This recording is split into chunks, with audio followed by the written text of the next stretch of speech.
अस्सलाम वालेकुम student, this is a physics teacher Mohammad Kashif Anees. तो जी, अब हम लोग जो है देखने जा रहे हैं हीट कंटेंट। तो अगर मैं आपसे कहूँ कि भाई आपके पास एक आइस क्यूब है, आपने इसको सप्लाई करी हीट, तो क्या होगा? अगर ये -4 डिग्री सेंटीग्रेड पे है तो ये -3 पे आएगा, फिर -2 पे आएगा, फिर -1 पे आएगा, फिर 0 पे आएगा। अब अगर मैं काउंटिंग करूँ तो फॉर एग्जांपल यहाँ पे 0 सेकंड थे, यहाँ पे 1 सेकंड था, यहाँ पे 2 सेकंड, फॉर एग्जांपल 1 सेकंड में 1 डिग्री बढ़ रहा है, बहुत ज़्यादा हीट दे रहे हैं। यहाँ पे 3 सेकंड था, यहाँ पे 4 सेकंड, उसके बाद 5 सेकंड, 5 सेकंड पे फिर 0, फिर उसके बाद जैसे ही 6 सेकंड आए ये हो गया 1 डिग्री, फिर 7 सेकंड पे हो गया 2 डिग्री एंड सो ऑन। अब कुछ अजीब देखा आपने? यहाँ पर हीट का रेट तो सेम ही जा रहा है ना कि भाई 1 डिग्री राइज पर 1 सेकंड, लेकिन यहाँ पे 1 डिग्री राइज हुआ ही नहीं इन 2 सेकंड्स। तो यहाँ से और यहाँ से हमने एक चीज़ पकड़ी कि भाई हम जितनी हीट किसी सब्सटेंस को देते हैं, उस हीट के 2 टुकड़े हो जाते हैं। एक टुकड़ा कहलाता है सेंसिबल हीट और दूसरा कहलाता है latent heat. Sensible heat temperature change कराती है और बच्चों जो लेटेंट हीट है वो फेस चेंज कराती है। क्या चेंज कराती है भाई? फेस चेंज कराती है। अब क्या ये दोनों हीट्स आपने पढ़ी हैं? हाँ, पढ़ी हैं। इसको आप लोग जानते हैं हीट कैपेसिटी के नाम से, जिसका फॉर्मूला आपने पढ़ा था, C is equals to change in heat upon change in temperature, और यूनिट आपने पढ़ा था जूल्स पर केल्विन। या आप इसको जानते हैं स्पेसिफिक हीट कैपेसिटी के नाम से, जिसके फॉर्मूले में डेल्टा क्यू तो था, डेल्टा टी भी था, डिवाइड में एम था, और यूनिट था इसका joules per KG into kelvin. और कुछ जगहों पे हम इसे मोलर स्पेसिफिक हीट भी कहते हैं।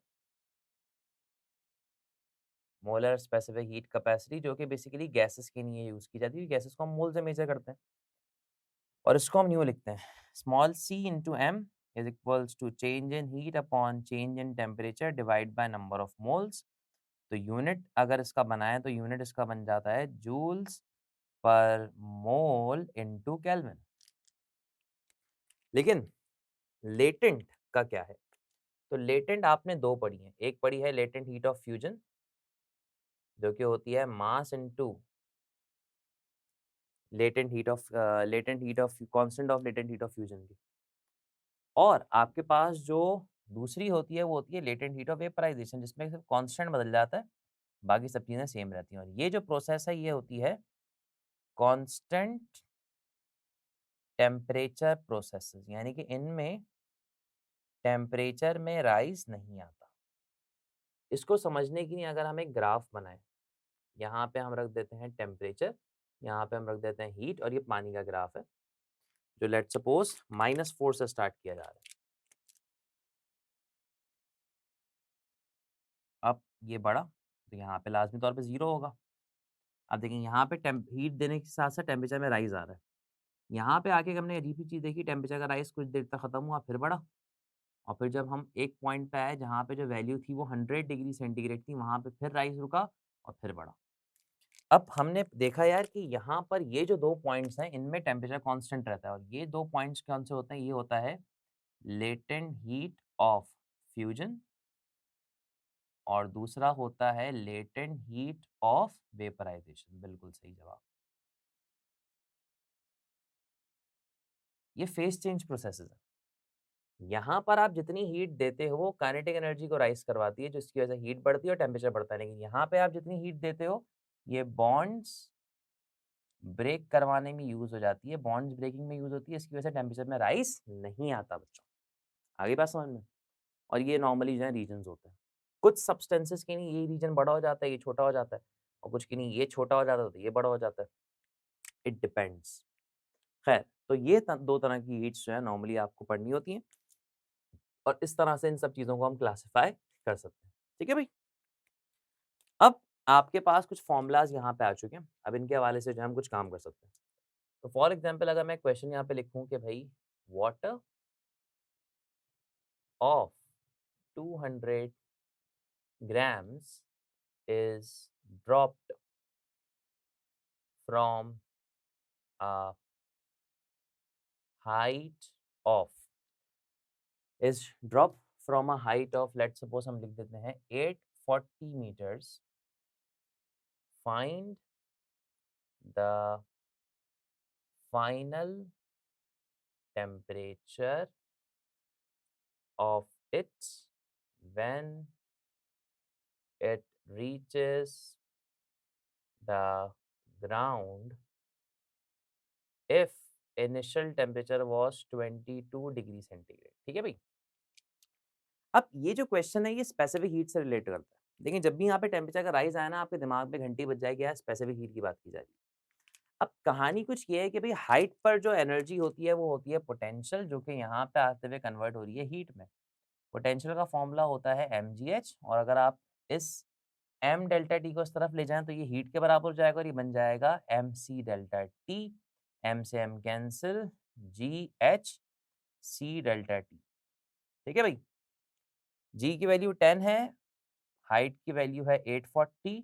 स्पेसिफिक हीट ऑफ वाटर आप याद रख लीजिए होती है 4200, कभी न्यूमेरिकल्स में गिवन नहीं भी होती और T2 बराबर हो जाएगा T2 माइनस T1 के जो कि था 22। सो कैलकुलेट में कर लेते हैं तो 273 इंटू 22 तो ये हो जाएगा 295। ठीक है भाई 295। अब देखें दो जीरो से दो जीरो कैंसिल, इसको कैंसिल करो तो ये 2 आ जाएगा, ये इधर आ जाएगा तो ये T2 बराबर हो जाएगा 295 प्लस 2 के तो ये बन जाएगा 297 केल्विन। अब अगर आप चाहते हैं कि आप इसको दोबारा डिग्री सेंटीग्रेड में करें तो भाई 297 माइनस 273 तो ये कितना बना 4। इसमें से चलेगा कितने बचे 2 और ये बचा आपके पास कितना 0। तो ये ऑटोमेटिकली कितना हो जाएगा भाई 24 डिग्री सेंटीग्रेड। ठीक है बच्चों? तो इस तरह के नॉर्मली क्वेश्चंस आपको मिलते हैं और ये थ्योरेटिकल टॉपिक्स इसके ज़्यादा इंपॉर्टेंट है as compare to numerical basis से, लेकिन फिर भी हमारे पास कोर्स में है तो हम इसको कर रहे हैं, हम इस पे बातें कर रहे हैं। खैर, तो इस तरह से हम चीज़ों को समझ सकते हैं और इन पे जो है अच्छी तरह से बात कर सकते हैं और आई होप आपको ये पूरा कॉन्सेप्ट जो है वो अच्छी तरह से समझ में आ गया होगा, आपके दिमाग में महफूज़ हो गया होगा। खैर, अगर इस बात को और आगे लेके चलें, तो हमारे पास इसी सिस्टम को पढ़ते वक़्त हम एक और कॉन्सेप्ट को यहाँ पे इंट्रोड्यूस करवा सकते हैं व्हिच इज़ बेसिकली एंट्रोपी। तो भाई एंट्रोपी जो है वो क्या होती है? देखिए आपके पास ना 2 सिस्टम्स होते हैं, जिनमें से एक सिस्टम को कहा जाता है रिवर्सिबल और एक को कहा जाता है इररिवर्सिबल। फॉर एग्जांपल एक सिस्टम है, एक ग्राफ है, ग्राफ बनाते हैं किसी का।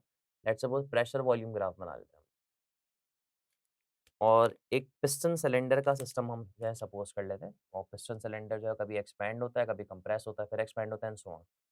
अब वो सिस्टम यहाँ गया, यहाँ गया, यहाँ गया और यहाँ आ गया। तो स्टार्टिंग और एंडिंग पॉइंट जो सेम है तो दिस इज कॉल्ड रिवर्सिबल। लेकिन जहाँ से गया वहाँ पे नहीं आ रहा, फिर गया फिर वहाँ पे नहीं आ रहा, इसका मतलब this is what we called irreversible. यहाँ पे नो डिसऑर्डरनेस, यहाँ पे सिस्टम में कोई खराबी नहीं आ रही, बट यहाँ पे क्या होगा डिसऑर्डरनेस एग्जिस्ट और इसी डिसऑर्डरनेस को बच्चों एंट्रोपी का नाम दिया जाता है। और एंट्रोपी का जो बेसिक कॉन्सेप्ट होता है वो होता है change in heat with respect to change in temperature. जब भी आपके सिस्टम के अंदर हीट ट्रांसफर होता है, अभी देखिए यहाँ वाले सिस्टम के अंदर जो टोटल कंटेंट ऑफ हीट है वो सेम रह रहा है, यानी कि वो एनवायरनमेंट की वजह से ट्रांसफर नहीं हो रहा। लेकिन यहाँ पर लाजमी तौर पे हीट या तो जा रही है, हीट या तो आ रही है। तो अगर फॉर एग्जांपल अगर हम चाय के कप की बात करें तो आपने अक्सर देखा है कि भाई आपका जो चाय का कप होता है, अगर आप उसको थोड़ी देर तक हवा में रख के छोड़ दें तो हीट ट्रांसफ़र होता है, जिसकी वजह से चाय की जो ऊपरी लेयर होती है वहाँ पर एक पपड़ी सी जम जाती है। तो वो बेसिकली एग्ज़ाम्पल है एंट्रोपी की। और नॉर्मली एंट्रोपी की एग्ज़ाम्पल इस तरह से समझाते हैं कि भाई अगर आपने एक बॉक्स लिया, उसके अंदर आपने इक्वल कलर की बॉल्स को जो है वो अलग-अलग लेयर्स में बना के रखा और अगर आप इस बॉक्स को शेक करें तो ये बॉल्स मिक्स हो जाएँगी, डिसऑर्डरनेस की एग्ज़ाम्पल है। तो असल में ये डिसऑर्डरनेस किसी सिस्टम के अंदर क्यों आती है? ये हीट ट्रांसफर की वज़ह से आती है और कुछ इंटरनल इरिवर्सिबिलिटीज़ की वज़ह से भी आती है। तो डिसऑर्डरनेस जो है वो बेसिकली यहाँ पर होती है हीट ट्रांसफर की वज़ह से या हीट लॉस की वज़ह से, और जो एंट्रोपी क्रिएट होती है वो होती है इंटरनल इंटरनल इरिवर्सिबिलिटीज़ की वज़ह से। अब ये इंटरनल इरिवर्सिबिलिटीज़ का मतलब फ्रिक्शन, टेम्परेचर चेंजेस या बहुत सारी चीज़ें, या आपके पास फेस चेंज हो रहा है, इसकी वजह से रिवर्सिबिलिटी आ रही है, तो ये सारी चीज़ें नॉर्मली यहाँ पे एग्ज़िस्ट करती हैं।